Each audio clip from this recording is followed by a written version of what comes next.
estão almejados aí para a gente estudar, entender. São os versos 24 ao 27, o final do capítulo.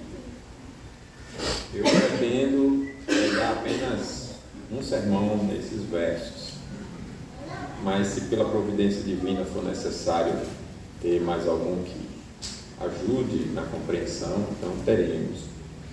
E o tema de hoje será a esperança na libertação, a esperança na salvação, a esperança na redenção. Nós vamos trabalhar esse tema, eu espero que fique claro na exposição. É uma passagem, irmãos, que requer, como toda a Escritura, uma grande atenção à mensagem e tudo mais, mas para a gente chegar à mensagem, olhar com muito esforço, todos nós, para o ensino, porque é uma passagem com figuras, com representações, e para que a gente entenda as representações sem exageros, sem critérios humanos para dar significados, como a gente termina observando, estudando o texto e vendo comentários, historiadores, e vê tantas conclusões sem fundamentos bíblicos e às vezes sem fundamentos até históricos. Então é preciso de nossa parte um esforço muito grande para observar com tranquilidade, à medida até do que nós conhecemos da história da Bíblia. Pelo que eu conheço dos irmãos aqui, estou convencido de que todos têm condições de fazer isso, olhar para o texto, olhar para a história, olhar para o restante da Bíblia e dizer, não tem como não ser esse o significado, e concluir com segurança, o significado é esse, não pode ser outro. Então qualquer comentário, historiador que fale fora disso aqui, está apenas querendo desviar o foco, dar outro sentido para o texto, e termina realmente perdendo a beleza da mensagem. E creio eu que uma mensagem muito clara nessa passagem é resumida nesse título aqui, uma esperança que Deus está ensinando o povo a ter na sua gloriosa libertação, na sua salvação, que é a esperança de todo o povo de Deus. Todo o povo de Deus almeja um dia sair dessa realidade manchada pelo pecado. Mas não é o motivo de, por exemplo, não ir para o inferno, porque qualquer um em sã consciência, se você perguntar, quer ir para o inferno, e você descrever biblicamente o que é o inferno, até onde pode dizer o que é o inferno, porque a Bíblia fala de um sofrimento inimaginável, a pessoa vai dizer, eu não quero ir para o inferno, né? Mas qualquer um vai dizer isso, não precisa ser crente. Agora, você quer amar Jesus de todo o coração, sem nenhum impedimento, e você descreve a beleza de Cristo, só um coração convertido vai desejar isso, e vai se envergonhar das manchas que ainda tem, vai sentir nojo do seu passado, e vai ter um anseio tão grande, confiado na graça, de que a obra que já começou se complete, e o seu coração vai explodir com aquela canção citada em Apocalipse, Maranata, que significa, ora vem Senhor Jesus. Essa é a canção da fé, ora vem Senhor Jesus, porque ainda que eu creia que já sou salvo, eu creio que ainda não estou, no sentido de que o complemento dessa salvação é eu te adorar sem impedimento de pecado, sem desvios, sem possibilidade de queda. É possível que seja o nosso caso hoje aqui, por exemplo, uma guerra na oração, porque a mente lembra de problemas, uma guerra na canção, porque não tem a beleza musical que eu queria, e eu me acostumei com a cultura, com isso, com aquilo, eu me acostumei com ritmos, e eu acho que culto e dançar não tem diferença, e teria que ser algo mais ou menos assim. Eu não consigo entender, ou eu entendo, mas já percebi que minha cultura está ainda influenciada, a minha carne está influenciada pela cultura do mundo, de coisas que, ainda que em si não seja pecaminosa, uma diversão com dança, mas não é o culto. Dança não é para o culto. E eu não consigo perceber a beleza da canção pela própria oportunidade de cantar o que Deus manda, do jeito que Deus manda, no objetivo da melodia para a canção. Se eu coloco uma melodia com ritmo de dança, não é adoração. A adoração a Deus no culto tem que ter ritmo de adoração, melodia de adoração, letra de adoração, tudo de adoração. E então eu estou numa guerra para adorar, por conta de tudo que está ainda na sobrecarga da minha carne, uma guerra para adorar por causa dos meus pensamentos que se desviam e eu não quero, uma guerra para me deleitar em Deus nesse dia desde eu acordar, porque eu não cuidei durante a semana, dormi tarde, enchi a cabeça de outras coisas, acordei com outras coisas, e eu estou no culto, às vezes como qualquer cerimônia religiosa em outro lugar, apenas agindo por cultura, costume, porque gosto, e visivelmente me movimentando naquilo, seguindo uma liturgia, mas o coração não adora, Deus não é conhecido, Jesus não é experimentado, e termina se cumprindo em nós o que aconteceu com Judas. Judas teve Jesus, experimentou, ou melhor, vivenciou com o Salvador, viu o Salvador, chegou a realizar milagres com outros discípulos, mas ele não experimentou do Salvador espiritualmente e se perdeu, foi condenado eternamente. Isso pode acontecer, estarmos no meio sem ser do meio. Então a esperança na libertação é a fé do crente, é o anseio de toda a fé verdadeira, é o mesmo anseio. Eu quero que minha mente se deleite, que eu tenha confiança, que eu cresça em fé, que o meu amor seja tão grande por Deus que eu não tenha medo da morte, eu não tenho medo de ser desafiado, de dizer para todos que eu amo Jesus, de combater erros, heresias e pecados diante de multidões selvagens que querem ver o meu fim. Eu não tenho medo, assim como os apóstolos não tiveram, porque o meu amor por Cristo é maior. Eu sei em quem tenho crido e estou bem certo que é poderoso, guardará o meu depósito até aquele dia. Eu sei que Ele vive e que por fim se levantará, e eu estou peregrinando para a eternidade com Ele.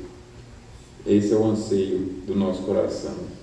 Vamos ler então o texto com isso em mente, de que todo esse texto visa nos ensinar que nós devemos viver pela esperança da salvação de Deus, da sua libertação, da sua redenção.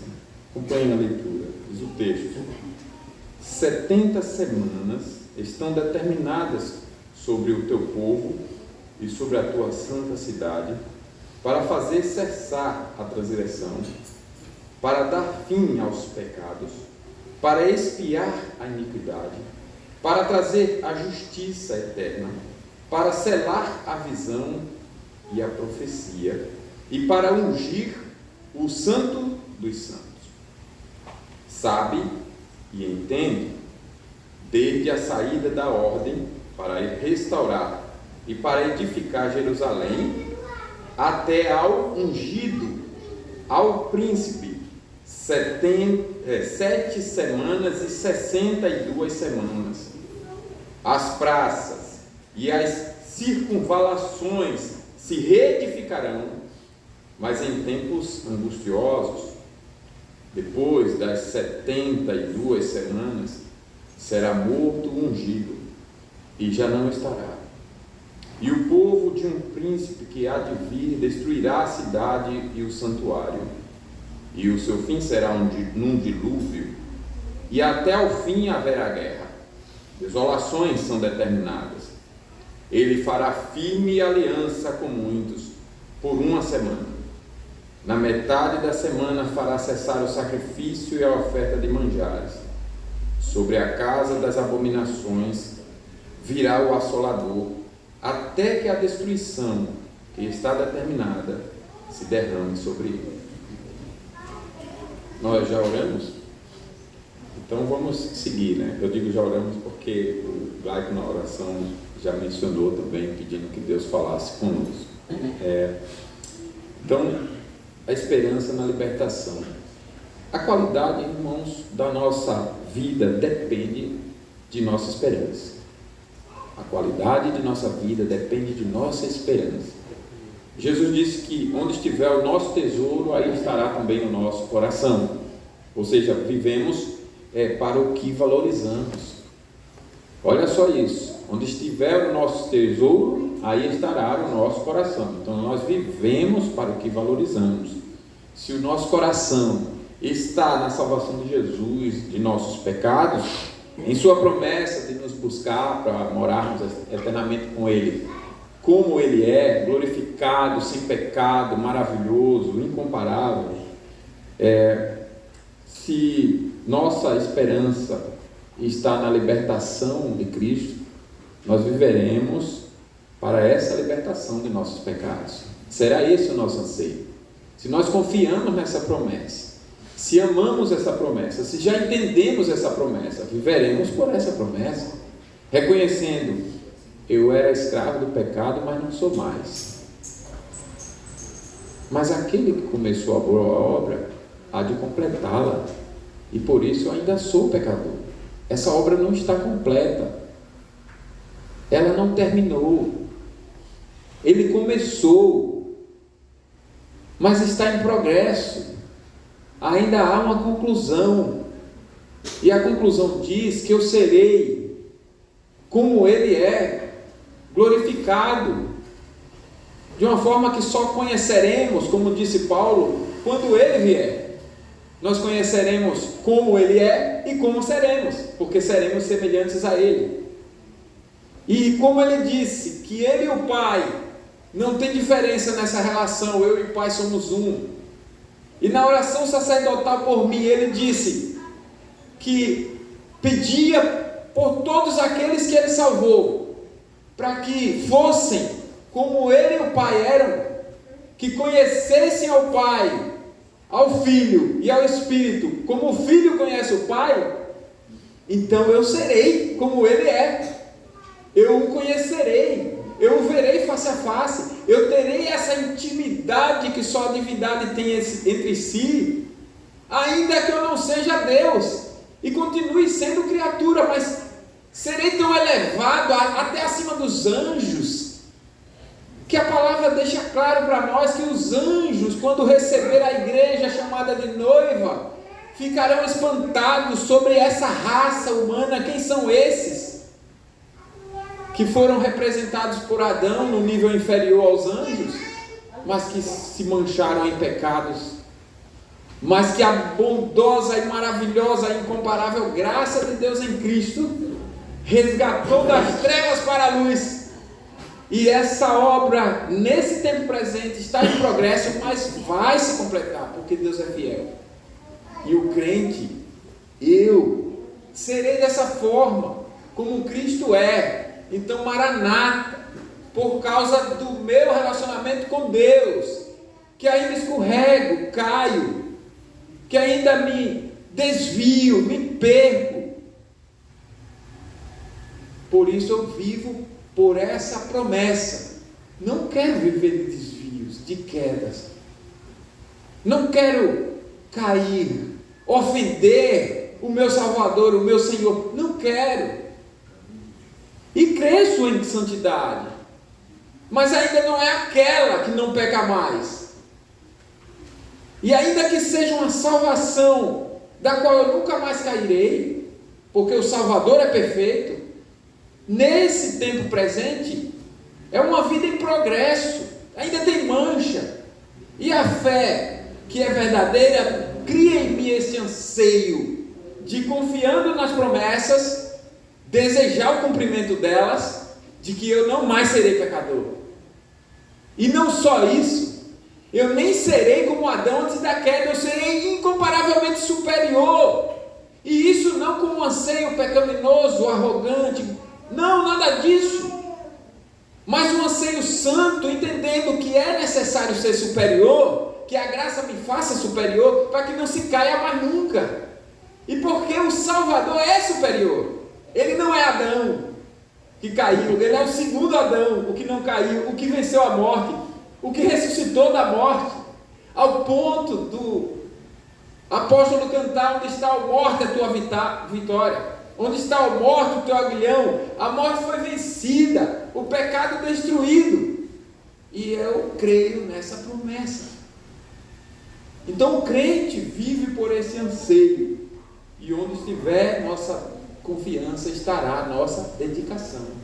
Eu vou viver por essa dedicação daquilo que eu confio. Isso já, em poucas palavras, explica muitas coisas. Muitas vezes, nossa confiança está na força do nosso braço, está na nossa qualificação pessoal, está na nossa profissão, está no nosso trabalho, está em coisas que oscilam, que perecem, que passam, está na beleza, está na juventude, está na saúde. Mas como nós sabemos, tudo isso passa. Somente a palavra de Deus não passa. Você adoece, você perde emprego, alguma coisa dá errada, injustiças acontecem, você perde um bem, você perde o seu poder de compra, como hoje estamos vendo aí, sem pandemia, mas a inflação galopante, os preços absurdamente lá em cima, e os mentirosos dizendo: não, nós estamos no paraíso. Enfermidades, todos nós enfrentamos anualmente, mortes. E se a nossa confiança se firma nessas coisas, não precisa nem da graça, entendam bem isso, para que nós percebamos que está errado. Eu confio na riqueza, mas eu sei por uma graça comum, porque eu sou imagem e semelhança de Deus, que a riqueza passa. O que é que eu alimento? Ansiedade, para garantir que a riqueza não passe. Só que eu sei que as minhas garantias, de todas as formas, não são eficazes, eternas, e eu então começo a alimentar a ansiedade. Se eu confio na minha saúde, eu sei que doenças vêm, e ainda que por causa do subconsciente, ainda que sem uma autorreflexão pela palavra, mas eu concluo: tem algo errado, eu estou confiando em saúde, e saúde passa. E se eu ficar doente, por isso as dúvidas, e se eu adoecer? E se eu perder esse negócio? E se aquilo não der certo? E se essa pessoa em que eu estou confiando para casar e me dedicar por toda a vida, não for quem ela está passando a imagem de que é? E se ela me trair? E se eu a trair? De traição? E se eu a enganar? E se eu mesmo me enganar? Então as dúvidas vêm e vão se alimentando. E nós vamos vivendo de ansiedade pecaminosa, de medos, de dúvidas, de inconstâncias, porque eu estou confiando naquilo que não é confiável, e eu estou me dedicando a isso. Pode acontecer de desenvolvermos no processo de auto-engano até uma confiança arrogante, aquela que você põe toda a sua dependência naquilo que não é confiável, mas você cauteriza o autoexame, você nega a razão, a lógica natural com a qual Deus lhe criou, você nega, e você fecha os olhos para a realidade e firma cegamente toda a sua dependência naquilo que não tem a garantia de Deus. Isso é chamado de confiança arrogante. A força do seu braço, por exemplo, a sua moralidade, a sua eticidade, de ética, né? Que você achar que merece, que pode, a sua resiliência, como é uma palavra usada muito hoje, né?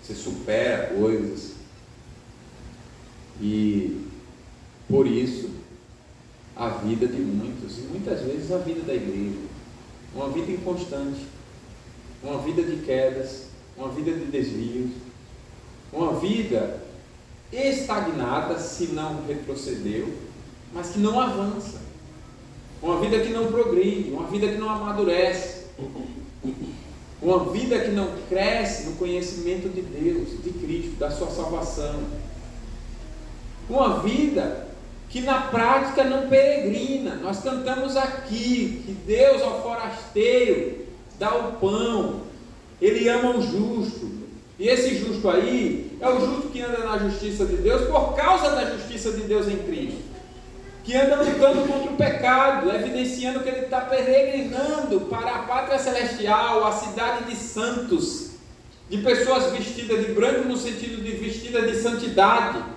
mas a santidade de Deus, a justiça de Deus, pelo que estudamos na EBD, por Cristo, por Deus,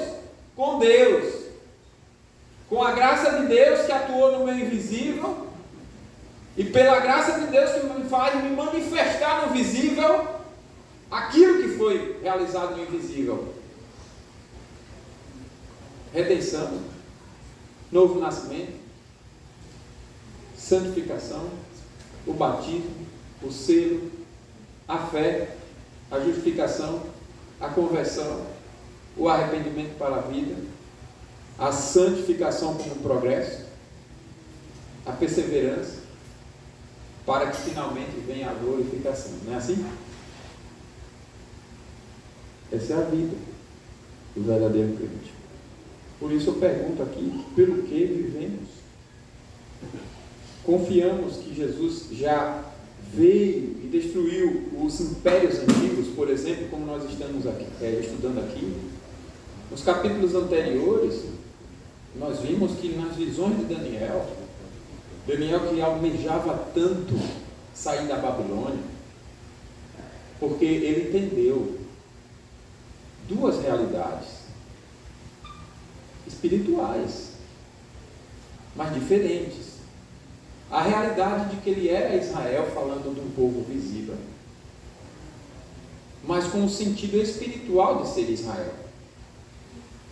E que como Israel, ele e seu povo tinha sido tirado pela disciplina de Deus por meio da Babilônia, para a Babilônia, que era um povo contrário a Deus, inimigo de Deus na cultura, na economia, na política, na justiça, na religião, nas artes, nas músicas, em todas as áreas da sociedade.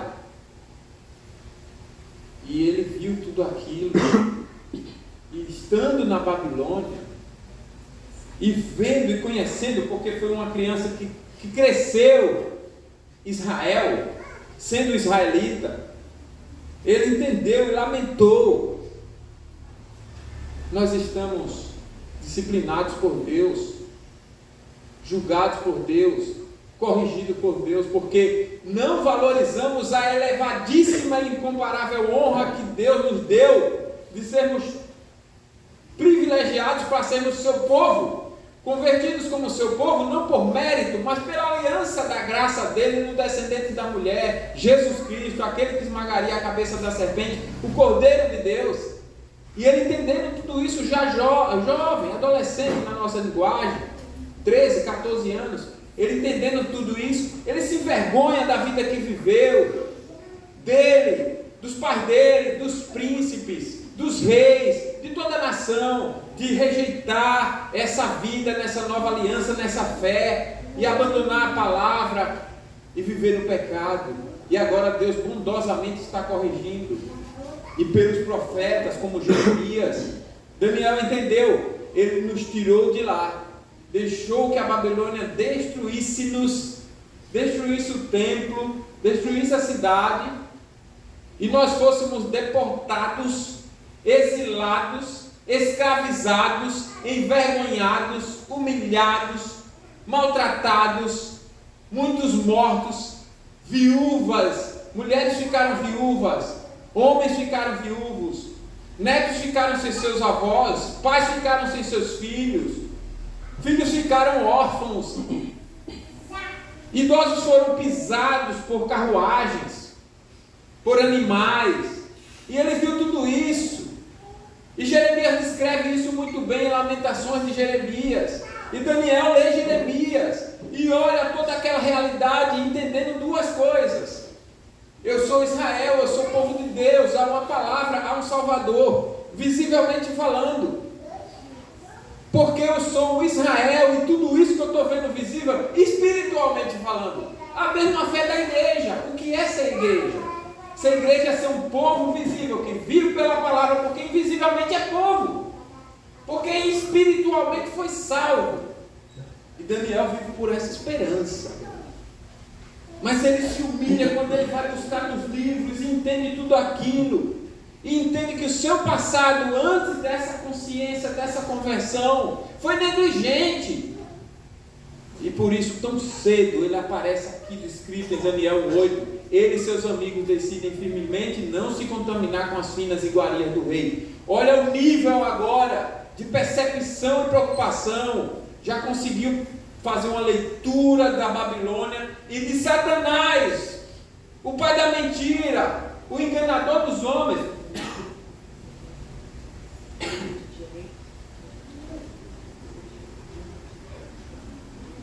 A antiga serpente, o diabo, que não é um nome próprio, mas significa difamador. Por isso a palavra de Deus, quando fala que nós não devemos ser difamadores dos nossos irmãos, a palavra no grego é diabolos. Para deixar claro, não seja como o diabo fez, de difamar. E quem o diabo difamou, distorceu, mentiu, sobre quem? Para convencer e enganar o homem para a queda. Sobre Deus. Ele disse de Deus o que não era verdade, usando a própria verdade, porque a mentira não autoexiste, não existe eternamente. O que é a mentira? É a verdade distorcida. E o diabo é o pai da mentira, ou seja, ele é aquele que começou a distorcer a verdade. E ele ensinou anjos e homens a distorcerem a verdade. E vivem por distorcer a verdade. Daniel já percebeu isso na proposta de Nabucodonosor e já decide firmemente não se contaminar com as finas iguarias do rei, entendendo que havia, humanamente falando, intenções de manipulação, mas espiritualmente falando, intenções de Satanás de seduzi-lo a uma cultura, a uma política, a uma economia, a tudo de um povo diferente, contrário daquilo que ele era. E ele queria se exercitar, até desconfiando de sua própria natureza, não na graça, não da graça, mas de si mesmo, das manchas do pecado em si. E ele decide não participar daquilo, para lembrar: eu não sou Babilônia, e eu não quero esquecer quem sou. Eu sou Israel. É o que nós fazemos quando quer comendo, quer bebendo, ou fazendo qualquer outra coisa, a gente olha: espera aí, eu vou participar disso? Eu não sou Babilônia. Eu não sou Babilônia, não vou aceitar isso. Esses dias alguém querendo me seduzir, eu lembrando disso, numa reunião conciliar, veio me elogiar publicamente. E eu percebi o elogio publicamente. O elogio visava me conquistar. E eu lembrei exatamente disso aqui. Eu digo: eu não vou me contaminar. Eu não vou deixar que um elogio evite de eu condenar os erros que eu estou vendo. Não vou deixar.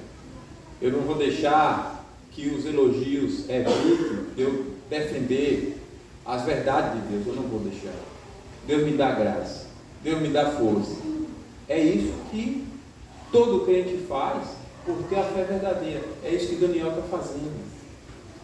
Então Daniel já visualizou pelas visões que Deus deu na interpretação da palavra, mas também aquelas visões espirituais de revelação. Qual é o tempo? 70 anos. Do cativeiro babilônico, 70 anos. E o povo, até ouvindo falsos profetas, que Deus repreendeu e condenou, dizia que não. Mas os profetas foram usados por Deus para condenar os falsos.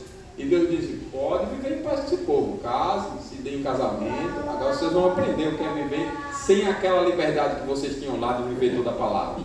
Agora eu vou expor vocês a toda a opressão da Babilônia. E Babilônia, da mesma forma que Israel está para a igreja, e sua representação visível é uma realidade espiritual, Babilônia está para o mundo, e sua representação visível é espiritual. Então nós podemos dizer, o mundo corrompido pelo pecado que Jesus disse, o mundo jaz no maligno, uma forma corrupta de pensar, de interpretar a realidade, de viver. O mundo é todo um sistema corrompido de poder, na cultura, na política, na comunicação, na arte, na música, na diversão, na academia, na família, em todas as áreas os padrões são corrompidos e força a sociedade a viver padrões corrompidos. E Daniel, entendendo essas duas realidades, visível e invisível, por causa da espiritual, porque Hebreus, como nós já lemos aqui, relemos 11, mostrando como essas pessoas viviam pela mesma fé, nós vemos que eles se consideraram peregrinos até quando andaram em Israel, até quando andaram na Canaã, na terra prometida. Eles entenderam, não é essa terra que Deus está prometendo, ela representa a terra celestial. Que Jesus, quando estava para ir assunto ao céu, disse, eu vou, mas eu volto, eu vou preparar um lugar, e quando eu vou voltar, eu virei buscar para mim mesmo, para vocês estarem comigo, porque na casa do meu pai há muitas moradas. E Hebreu 11 diz que Daniel, como os outros, viveram por essa fé, correndo a carreira que lhe estava proposta, olhando firmemente para o autor e consumador dela, ou seja, o objeto, a direção dessa fé, que é Jesus Cristo. Ele é o autor e é o consumador. Por isso que é fácil, quando você usa a palavra, identificar uma fé verdadeira. Ela ama Jesus, ela não diz que ama, mas a sua vida externa a isso, ela vive assim, e você consegue ver quando você está peregrinando.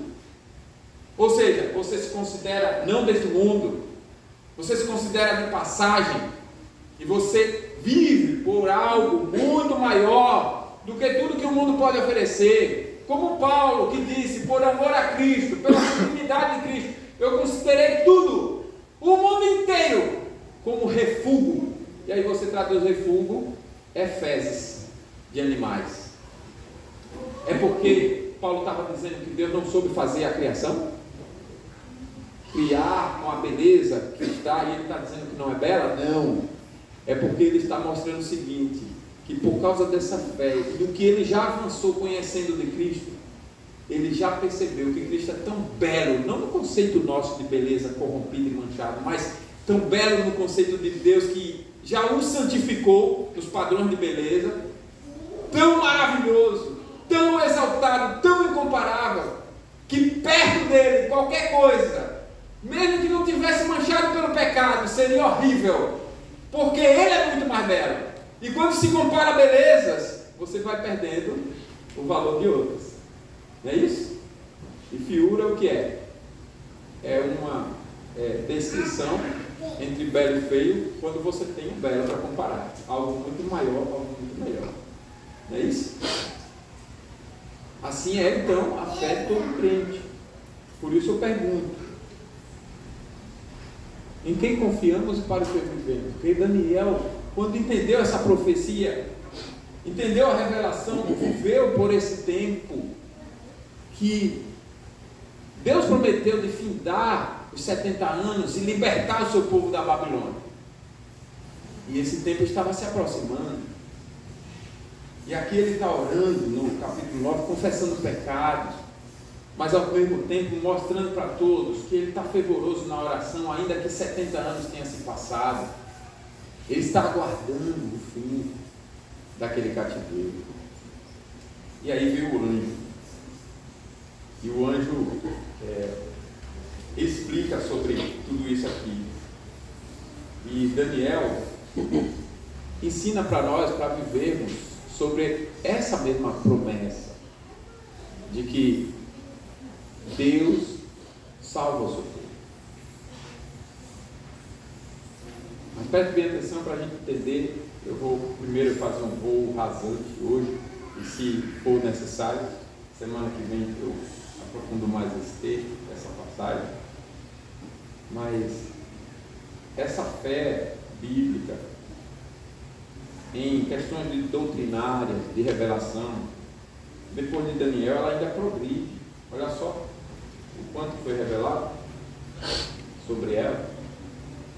E Apocalipse vai nos ajudar dizendo, quando tudo isso se cumprir, não haverá mais choro, nem pranto, nem dor, nem morte.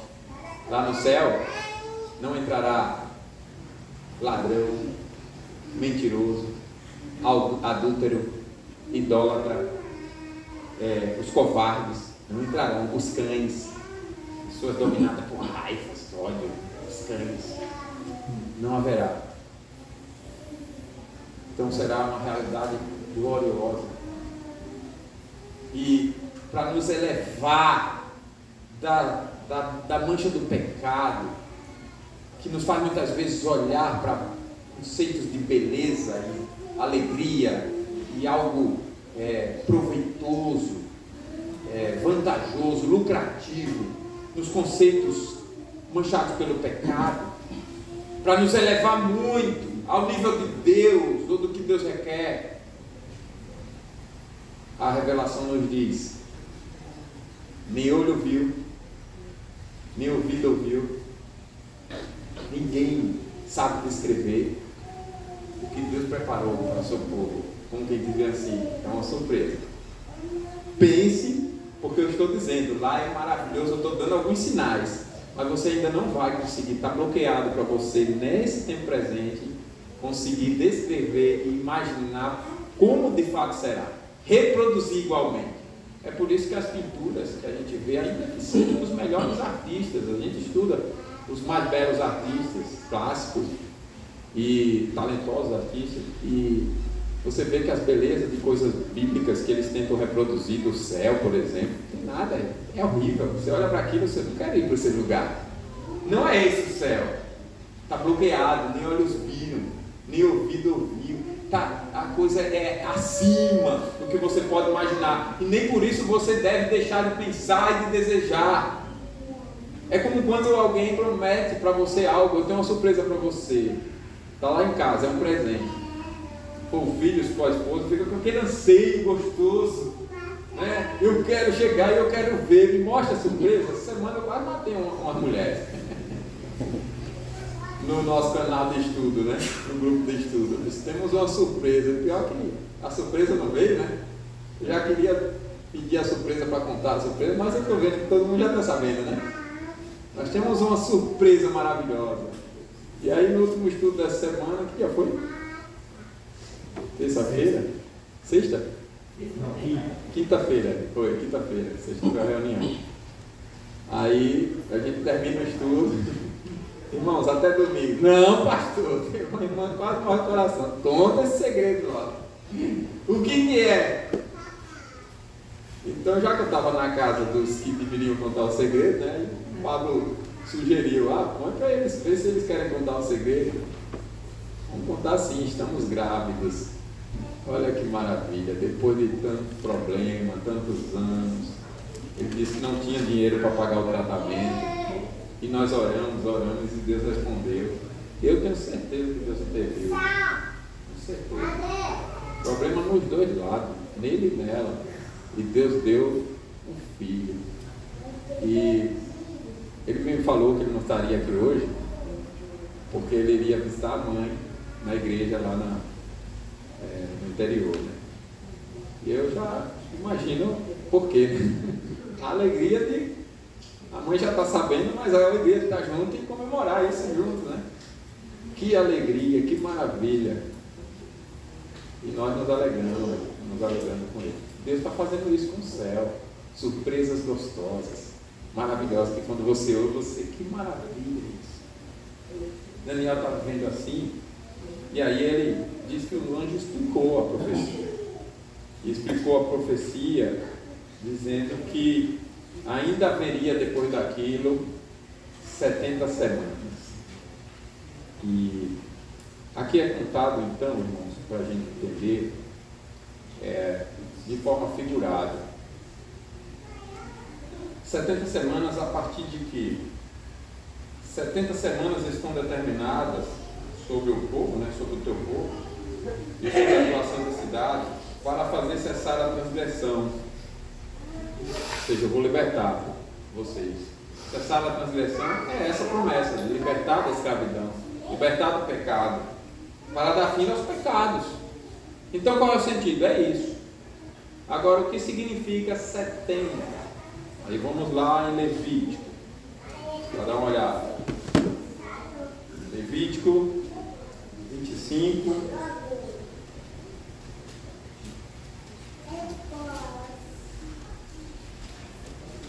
verso 8. Preste bem atenção. 25, verso 8. Contarás 7 semanas de anos, 7 vezes 7 anos, de maneira que os dias de 7 semanas de anos que serão quanto? 49 anos. 49 anos. Se você vê em vários lugares, muitas vezes os números têm uma significação. Aqui deu 49 anos. Portanto, cada dia era um ano. Cada dia era um ano. E se você fizer essa mesma conta em 70, vai dar 490 anos. 490 anos. E se você calcular o tempo que Daniel está para o tempo do sentido da profecia, como nós já vimos, qual é o sentido da profecia? Quem estava aqui desde o início? Vocês lembram a visão? A visão disse, uma das visões disse que haveria 4 animais, para mostrar, comparar que os reinos dos homens, os impérios, não são biblicamente humanos, são sem amor bíblico. Se é cultura, se é política, se é economia, se é religião, se é música, arte, se é comunicação, se é a cidade toda, desenvolvimento, construção, é tudo selvagem, é como animal. Você vê a figura então de 4 animais identificáveis, porque em seguida, eu estou falando aqui dos capítulos 6, 7, 8, aquelas revelações ali, em seguida ele pontua.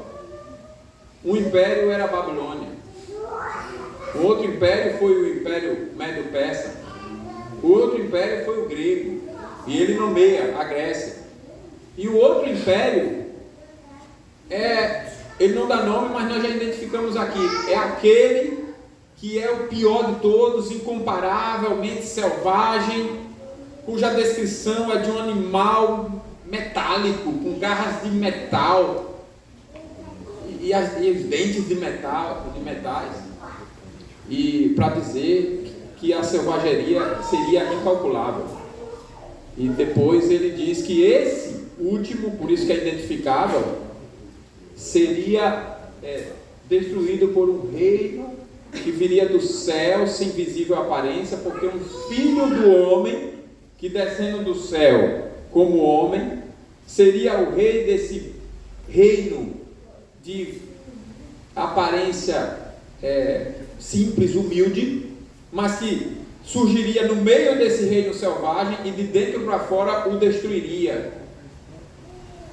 E no prosseguir da revelação, Jesus é quem toma para si essa expressão e usa exatamente as mesmas palavras de Daniel para dizer: eu sou esse filho do homem. E o reino do qual, portanto, Daniel está falando é o reino de Jesus. Ele é o libertador do seu povo, ele é o salvador, e é a redenção de Jesus que Daniel viu e está sendo aqui proclamada.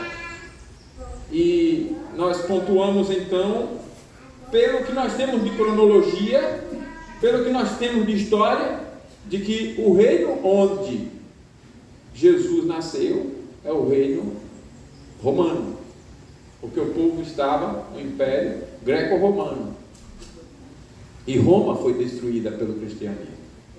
Se cumpriu a palavra de Deus.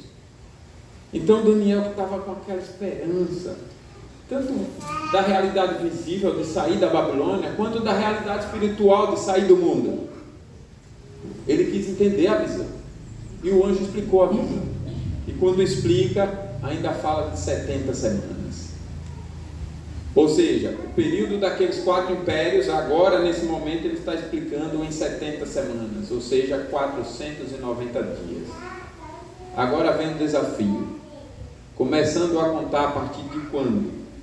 490 anos, melhor dizendo, começando a contar a partir de quando? Aí ele diz, para pôr fim ao pecado, para trazer a justiça, expiar a iniquidade, etc., a justiça eterna, para selar a visão e a profecia e para ungir o Santo dos Santos.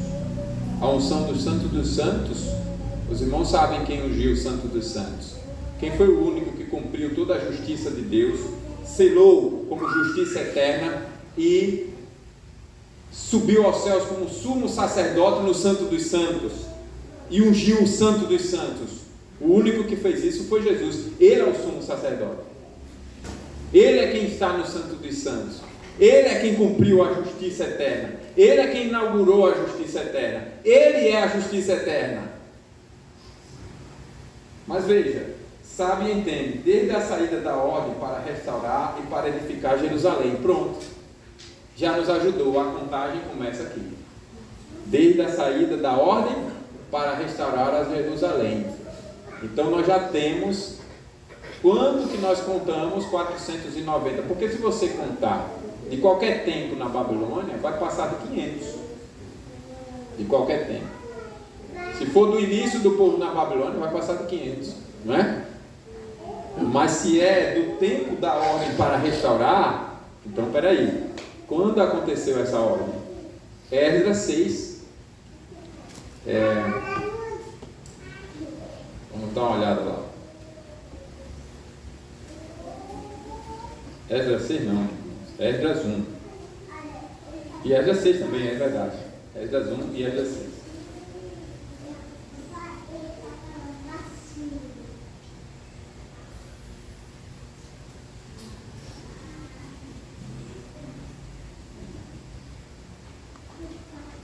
Versos 1 a 4. No primeiro ano de Círio, rei da Pérsia, para que se cumprisse a palavra do Senhor por boca de Jeremias, veja como está tudo amarrado, despertou o Senhor o espírito de Círio, rei da Pérsia, que é o mesmo. Aqui tem uma discussão que são homens diferentes, mas não dá para mostrar isso, o qual fez passar pregão por todo o seu reino, como também por escrito, dizendo: assim diz Círio, rei da Pérsia: o Senhor Deus dos céus me deu todos os reinos da terra e me encarregou de lhe edificar uma casa em Jerusalém de Judá. Quem dentre vós é de todo o seu povo, seja seu Deus com ele, e suba a Jerusalém de Judá e edifique a casa do Senhor Deus de Israel. Ele é o Deus que habita em Jerusalém. Todo aquele que restar em alguns lugares em que habita, os homens desse lugar o ajudarão com prata, ouro, bens e gado, afora as dádivas voluntárias para a casa de Deus, a qual está em Jerusalém. Cumpre-se os 70 anos, encerra-se a Babilônia, mas essa contagem de 490, diz o anjo, começa quando o povo receber a ordem de voltar para edificar Jerusalém. E quando isso aconteceu? Aqui. E quando você conta aqui, adivinha? Dá 490 anos. Dessa data, para Jesus voltar, 490 anos. Daqui a pouco eu vou pontuar quando é que você conta em Jesus, porque ele viveu quantos anos? 33. Aí você tem que fazer a contagem certa. Então vamos lá, está tudo aqui no texto. Vamos no capítulo 6. Olha que coisa maravilhosa. Já era para ter encerrado, né, o sermão? Mas segurem aí, o texto não é simples, né? Então vamos com calma. 6. Então o rei Dario deu ordem, verso 1: e uma busca se fez nos arquivos reais da Babilônia, onde se guardavam os documentos. Em Aquimetá, na fortaleza que está na província da Média, se achou um rolo e nele estava escrito um memorial que dizia assim: o rei Ciro, no seu primeiro ano, baixou o seguinte decreto: com respeito à casa de Deus em Jerusalém, deve ela edificar-se para ser um lugar em que se ofereçam sacrifícios. Seus fundamentos serão firmes, a sua altura de 60 côvados e a sua largura de 60 côvados, com 3 carreiras de grandes pedras e uma de madeira nova. A despesa se fará da casa do rei. Demais disto, os utensílios de ouro e de prata da casa de Deus, que Nabucodonosor tirara do templo que estava em Jerusalém, levando-os para a Babilônia, serão devolvidos para o templo que está em Jerusalém, cada utensílio para o seu lugar. Serão recolocados na casa de Deus. Agora, pois, Tatenai, governador da além do Eufrates, Setar-Bozenai e seus companheiros, os Afarsaquitas, que estáis para além do rio, retirai-vos para longe dali. Não interrompais a obra desta casa de Deus, para que o governador dos judeus e os seus anciãos reedifiquem a casa de Deus no seu lugar. Também por mim se decreta que haver de fazer a esses anciãos dos judeus para que reedifiquem esta casa de Deus, a saber, que da tesouraria real, isto é, dos tributos da além do rio, se pague pontualmente a despesa a esses homens, para que não se interrompa a obra. Também se lhes dê, dia após dia, sem falta, aquilo de que houverem mistério ou necessidade, novilhos, carneiros e cordeiros, para holocaustos ao Deus dos céus, trigo, sal, vinho e azeite, segundo a determinação dos sacerdotes que estão em Jerusalém, para que ofereçam sacrifícios de aroma agradável ao Deus dos céus e orem pela vida do rei e de seus filhos. Também por mim se decreta que todo homem que alterar este decreto, uma viga se arrancará da sua casa, e que seja ele levantado e pendurado nela, e que da sua casa se faça um monturo. O Deus, pois, que fez habitar ali o seu nome, derribe a todos os reis e povos que estenderem a mão para alterar o decreto e para destruir esta casa de Deus, a qual está em Jerusalém. Eu, Dario, baixei o decreto, que se execute com toda a pontualidade. Que maravilha! Deus disse para Daniel que iria acontecer, e aconteceu, e a palavra registrou. Houve um decreto, e depois reforçado o decreto, para que se cumprisse a palavra. O povo vai voltar, vocês vão restaurar. Vai restaurar o templo, vai restaurar a cidade, mas significando uma mensagem, realidade espiritual. Apenas Jesus reedifica tudo. Na casa do meu pai há muitas moradas, eu vou lá construir para vocês. Jesus fez toda a obra, mas aqui está representada num sentido espiritual tão maravilhoso. Então, o texto já nos indica, desde a sua saída da ordem para restaurar e para edificar Jerusalém, até quando eu tenho que contar? Até a ungido. Então eu já sei qual é o ano de Jesus para contar. É quando ele foi batizado. O Espírito de Deus desce como pomba sobre ele. Então é dessa saída do decreto até Jesus ser ungido, que é a contagem. E se você fizer essa contagem, dá 490 anos, 70 semanas. Olha como Deus está dizendo para nós: confie nas minhas promessas. Só eu posso dominar o tempo, a história, conduzir os reis, os governantes, ainda que de nações inimigas. Decretos verdadeiros e justos que garantem a fé e a vida do povo vão ser proferidos. Eu vou fazer isso. Eu vou garantir que mensagem maravilhosa, irmãos, para você viver pelo fato de que Deus é real, é vivo e verdadeiro, controla e governa a história, governa nossas vidas e faz com que o tempo que Ele estabeleceu na sua promessa se cumpra. Ele disse que os 70 anos, ou 70 semanas, que significam 490 anos, se cumpririam e se cumpriram, né? Ao príncipe, que é o próprio Jesus, 7 semanas e 72 semanas. Aí aqui agora vem uma coisa bem curiosa, né?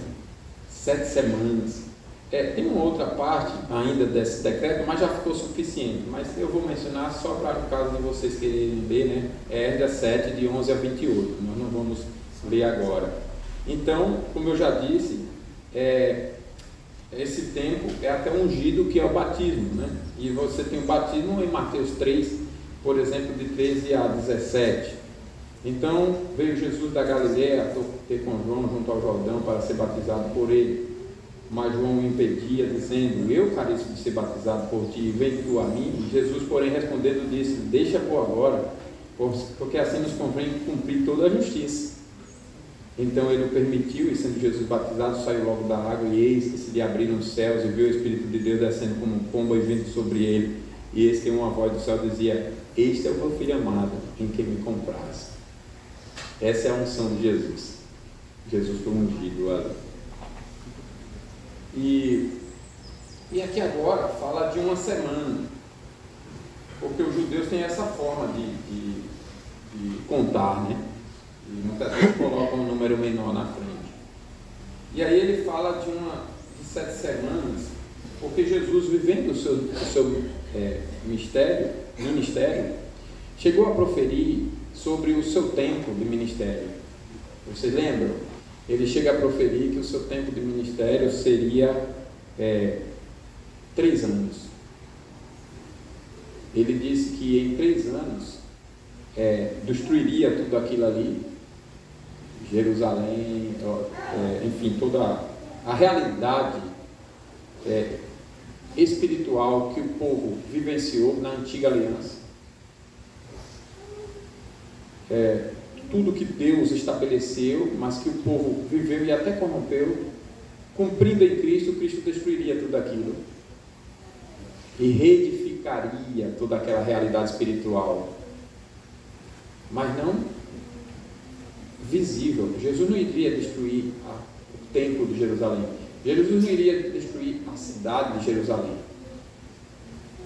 visivelmente falando. Ele fala de uma significação espiritual. Eu vou destruir tudo isso e eu vou reconstruir em 3 anos. Mas eu já mostrei para vocês que em Levítico os anos são contados por dias. Então vamos ver Jesus dizendo isso em João 2,20. Observe aí, João 2,20. João 2,20. Vocês estão entendendo? João 2,20. Quanto vai dar 7 semanas no caso aqui? 49 anos. Certo? Fazendo a conta, 7 semanas, 49 anos. Então faz a conta aí. João 2,20. Depois que Jesus disse que faria isso, aí os judeus replicaram: em 46 anos foi edificado esse santuário, e tu em 3 dias o levantarás. Vai destruir, vai levantar um santuário. Jesus estava falando de um santuário espiritual, ou seja, tudo que representou em tudo isso aí, em mim, eu vou edificá-lo espiritualmente.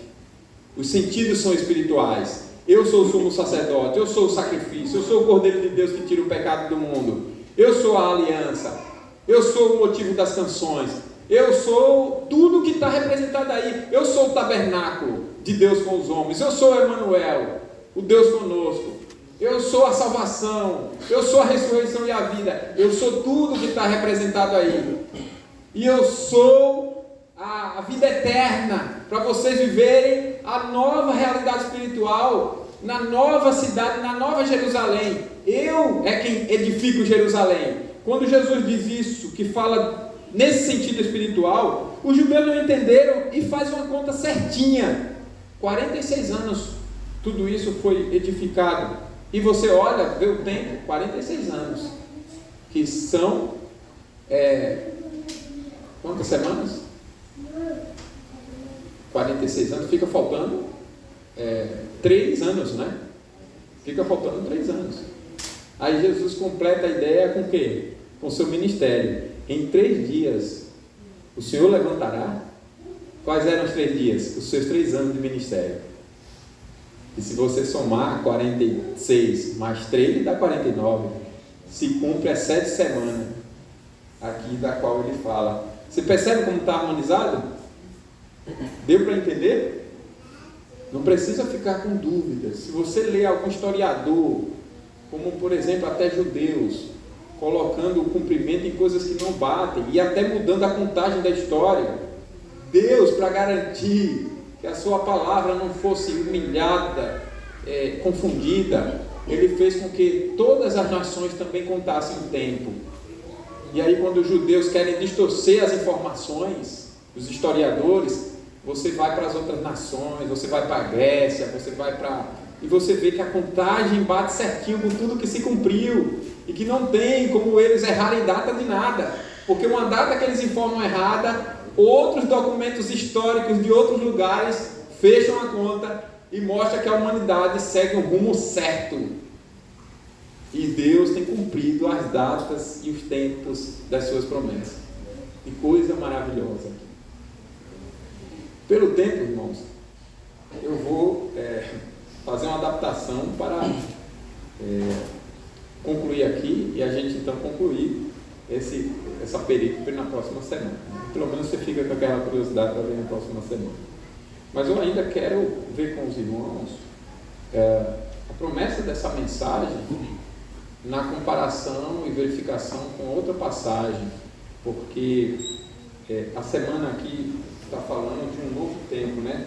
7 semanas e 62 semanas, as praças e as circunvalações se reedificarão, mas em tempos angustiosos. Depois das 7 semanas e das 2 semanas, será morto um ungido, falando agora de Jesus, e já não estará. E o povo do príncipe, que há de vir, falando da sua morte, destruirá a cidade. E realmente, um príncipe depois da morte de Jesus e sua ressurreição, quando já não estavam mais com ele, porque Jesus ressurgiu, a cidade foi destruída agora literalmente. E quando você faz a contagem, também dá um tempo certinho para o cumprimento da destruição de Jerusalém. E o santuário, ou seja, o fim daquela construção visível, porque a velha aliança já passou. E é disso que o assunto aqui está tratando. E o seu fim será num dilúvio. Como um dilúvio? E até ao fim haverá guerra, desolação, não são determinadas. Ele fará firme aliança com muitos por uma semana. Falando então de Jesus Cristo. Jesus, nessa semana, na sua missão de cumprir a justiça de Deus, fez uma firme aliança. E nós vivemos em todas essas promessas já explicadas aqui pelo anjo para Daniel, com fé nessa aliança e no que ela representa, significa e traz para nós.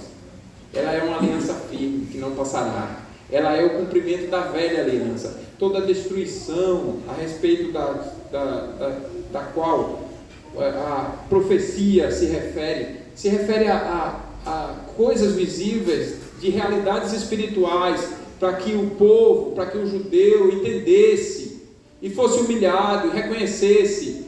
Não tem a ver com o Israel visível, não tem a ver com construções visíveis. A aliança de Deus não tem a ver com essas coisas, tem a ver com o Filho bendito, visível e invisível, que foi prometido e veio. É o que Ele veio conquistar, é o que Ele veio fazer, é o que Ele veio edificar, e essa aliança é firme. Por isso Jesus na Santa Ceia disse que o seu cálice era o cálice da nova aliança no seu sangue. É uma nova aliança, uma aliança superior que está apenas representadas por essas coisas, mas essas coisas têm que passar, por isso teriam que serem destruídas, e historicamente foram, para que aquilo que foi firmado não seja confundido e seja por todos buscado e crido. E Deus então cumpriu a sua promessa de dar a sua aliança a povos de todos os povos, a pessoas, melhor dizendo, de todos os povos. E muitos creram nessa aliança, e muitos estão crendo, e muitos crerão. E Jesus é o Rei de pessoas de todas as tribos, povos e raças que vêm adorá-lo, e vive por essa promessa de que um dia Jesus voltará, porque fez firme aliança para restaurar o seu povo. E o texto que eu quero ler é Jeremias 31, 31. Jeremias 31, 31. Vamos ler juntos?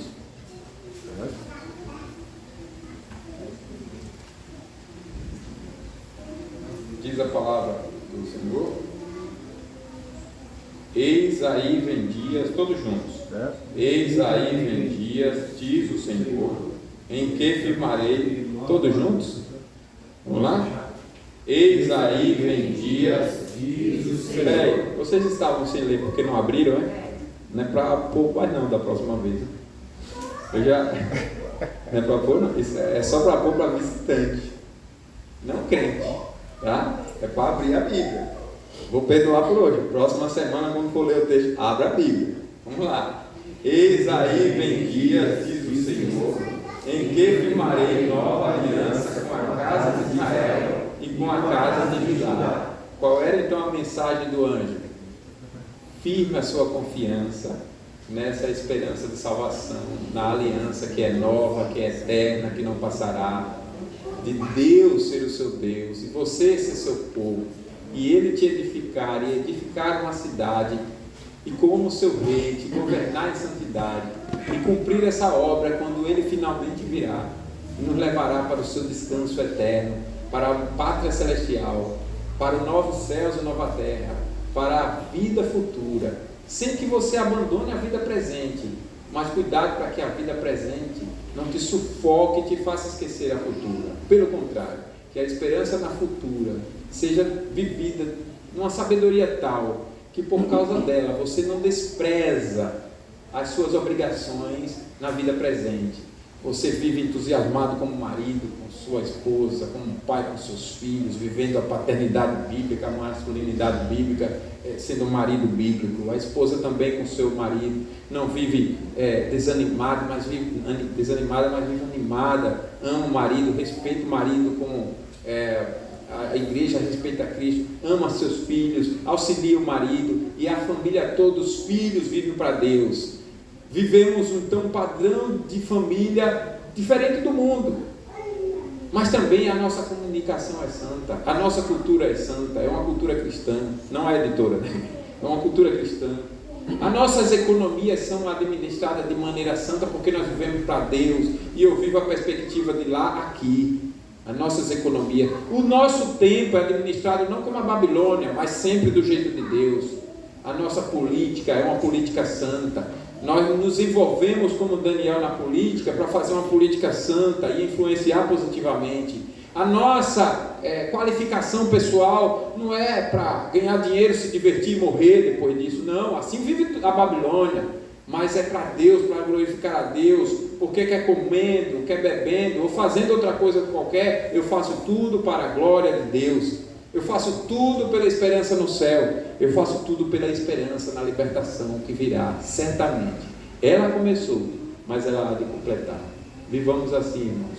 As músicas que cantemos, ainda que música da cultura, que cantemos de forma santa, que a nossa canção seja santa, que o nosso falar seja santo, que as nossas artes sejam desenvolvidas talentosamente, com entusiasmo, com energia para a glória de Deus.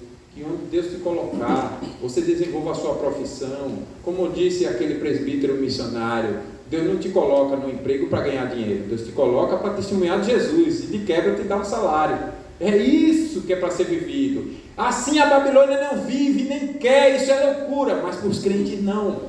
Os crentes vivem para o céu. A sua religiosidade não é como a do mundo, fingida, visual, uma prática vazia, morta, não, é viva, num relacionamento vivo e santo. Em todas as áreas nós vivemos de maneira celestial, porque a perspectiva é o céu, é a esperança na libertação. Que você viva pela fé em Jesus, que nossas crianças sejam crentes, que nós amemos Jesus, e que a canção do nosso coração seja Maranata, ora vem, Senhor Jesus. Feche seus olhos, nós vamos orar.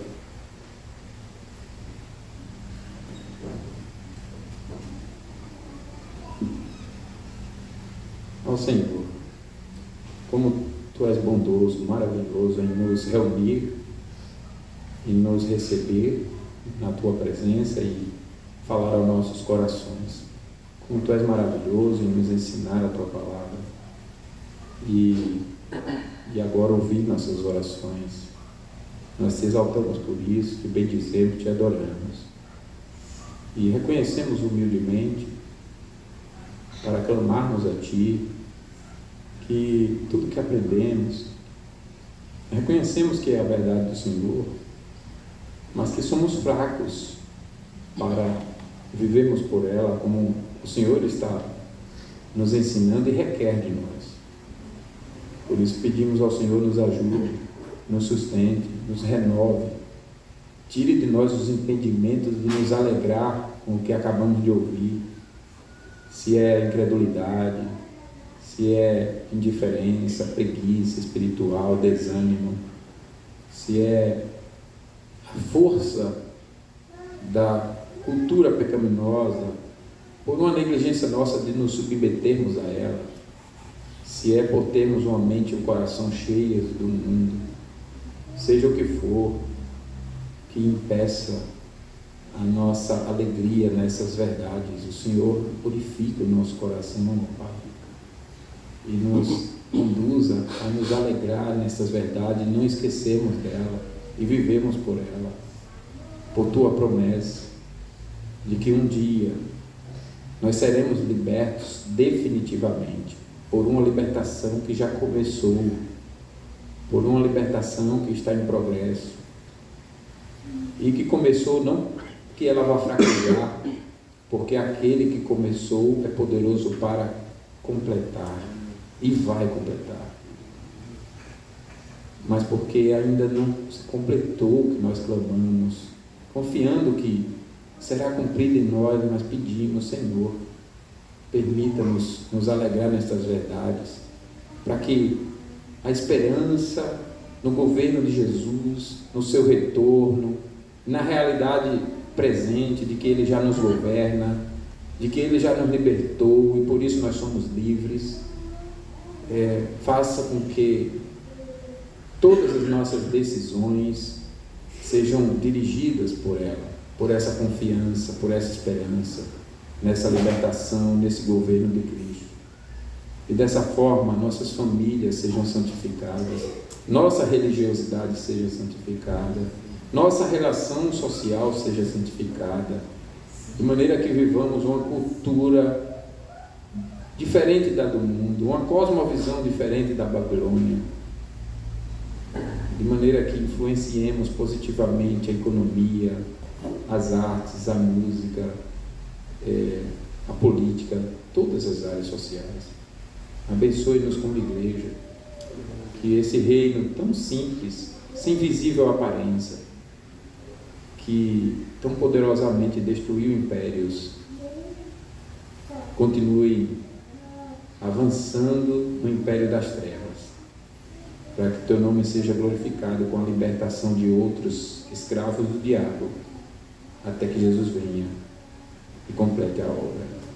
Em nome de Jesus. Amém. Todos em pé. Salmo 121.